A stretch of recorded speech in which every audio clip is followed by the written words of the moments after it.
Welcome back to Inspiring Big Leaders. Now, being emotionally independent and able to harness your emotions or empower your emotions, I think that's quite important and a key strength of a leader. Don't you agree, Tuan Ismail? I indeed agree. I will cut you short, Mona. I just want to turn to Dato' immediately. And if I may say, she's one character that come across to me as being emotionally resilient and independent. And I think she has demonstrated that during her tenure in office as Deputy State Secretary. And I think in the recent in the recent drive towards bringing up Okeshi, the old Kuching smart heritage, and of course during the pandemic. So Dato, I'll ask you this question. How do you keep yourself emotionally resilient and independent? Again, I said I'm humbled by that, but basically it's going back to that core purpose, and also the line of sight. You are very clear into what is your line of sight into getting into that agenda of delivering to the people. So with that, others become a distraction. If you have challenges, meaning it's just a test for a new solutions. Having been able to put yourself into away from that challenges to come up with new solutions is the order of the day.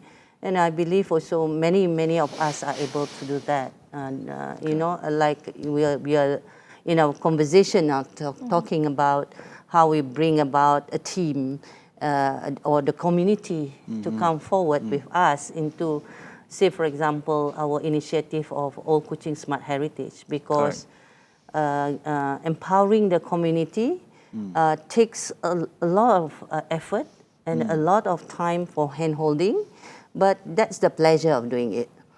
Because to see them come on board, to see them have the aspiration that we desired is the order of the day too. So that becomes, other than that, is merely distractions, and a lot of optimism into what you're doing, So, and also the fact that you have to understand, I think people are having different perspectives. They're born with different ideas, different perspectives. It's very unique on its own.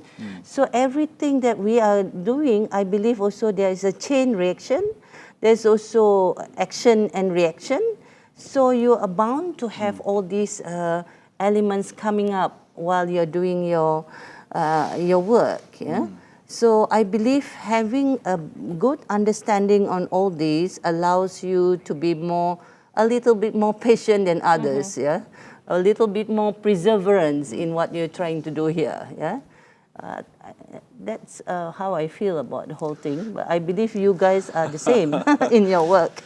Thank you, Dato. I will turn to Rajiv now. Yes, I think, Rajiv, emotional empowerment is such a strong concept in my view. It has a lot of, I think if I borrow Dato's word, there's a lot of nature and nurturing in it. Now, if I turn to my audience now and look at many emerging leaders in the state, how do we develop amongst our emerging leaders that emotional prowess in them, Rajiv? Is that a valid question to start with? Oh, very valid question. And, there are two stages to go from dependence to independence. As I said, the middle stage is interdependence.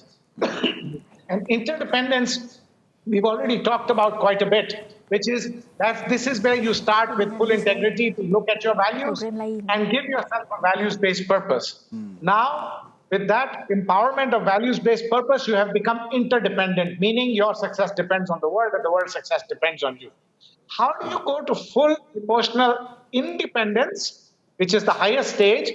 So you've conquered stage one if you already have a true purpose based on values discovered by emotional integrity. How do you go to independence? Now, that last stage is called the mastery stage. And here you have to master three big ideas. One is gratitude. The other is acceptance. And the third is forgiveness. If you can master these three big ideas, gratitude, acceptance, and forgiveness, now you are truly emotionally independent. So, gratitude basically says instead of worrying about all the things that you don't have in life, whenever you are feeling depressed, whenever you are feeling upset or angry, just make a list of all the gifts that you have in life, all the things that you are thankful and grateful for. You can repeat this exercise a million times whenever you want. Every time you spend 2 minutes doing that, either writing it down or in your mind, you will suddenly feel calm. And now, with that gratitude, say, all right, there are certain things that are not in my control. I have a lot to be grateful for. I will accept the things that I have no control over with equanimity and with grace. And eventually, you have to teach yourself the biggest gift, which is the ability to forgive. Conflict in this world exists because we don't know how to forgive. But if you can put yourself in the other person's shoe and learn to forgive, now what happens is gratitude, acceptance, and forgiveness have become your best friends. Nobody can upset you. Nobody can treat you badly. Because the science of this is very straightforward. If somebody is hurling abuses at you and insulting you, they are not insulting you because they have no ability to get inside your brain and create a chemical reaction with your neurons. Only you have the ability to decide what goes on in your brain, and you can decide, no, I will not let this abuse and this insult create havoc in my brain. I choose to forgive. So, with these three ideas, gratitude, acceptance, and forgiveness, you rise above, and now only you decide how you feel. Because let's be clear, nobody can decide how you feel unless you let them. So, your values-based purpose as a framework, number one, and on top of that, the mastery framework, gratitude, acceptance, and forgiveness, and you are now truly independent. You can achieve anything you want. Yeah. After this, the three of us will go out there feeling better by the day after hearing to you. No, I'm smiling behind I'm smiling behind my mask, Rajiv, because I remember the quote by Einstein. Albert Einstein used to say, "The weak will seek revenge. The weak will seek revenge. The strong will seek forgiveness." It's the smart one that will ignore it. So you use your third element as forgiveness. So I think we probably need to square off again with Einstein exactly which one do we follow. But I think I prefer your model of always have the gratitude, be willing to have that gratitude. And I think that forgiveness is a very powerful thing as well. And there is something else that affects me when I listen to that, Rajiv. How do one, sometimes some of this emotional empowerment depends on your upbringing as well. Is there such a thing that we can change that? I mean, I can remember very clearly, emotional empowerment depends, for example, if you're always angry when you react to something, how do you, when you grow as adult, change that when you enter similar situation as an adult? Is that something you can change? Another misconception about values is that values is something that was imbibed in you by your parents and by society as you were a kid and as you were growing up. So your circumstances, the way you were brought up decides who you are, and that is your personality, and that is static, that cannot change. It is a huge misconception. Again, it comes back to choice.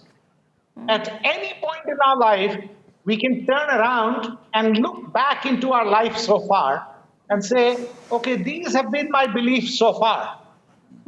These are the things that have motivated me so far. Am I happy with the person that I am? Or do I need to change the things I place value on? Do I need to change my attitude towards what the rest of my life is going to be? Do I need to challenge some of the values that were imbibed in me by my parents and by society? And if you feel like there is compelling reason to do so, you have every power to say, no, I don't value this anymore, I value that more now. I like that, Rajiv, and I think that comes back, I guess, to emotional integrity that you mentioned about, you talked about earlier. And I think for us to be honest with ourselves, I think that's very painful at some points. And a lot of people probably want to blame their childhood and their past to justify why they are like this today, because they refuse to change, or they maybe don't know how to, or it's just so difficult. So they prefer to say, I was brought up like this. And I think this is a really powerful thing. And as a leader, you need to understand that, because then you can see it in yourself and in others, and you can help them. We're going to go on a short break after this. Just stay tuned. We're going to dive deep. After this, it's going to be really interesting, because it's going to be some self-coaching techniques. So Rajiv is going to tell you about how you can coach yourself before you coach others. So stay tuned. Short break.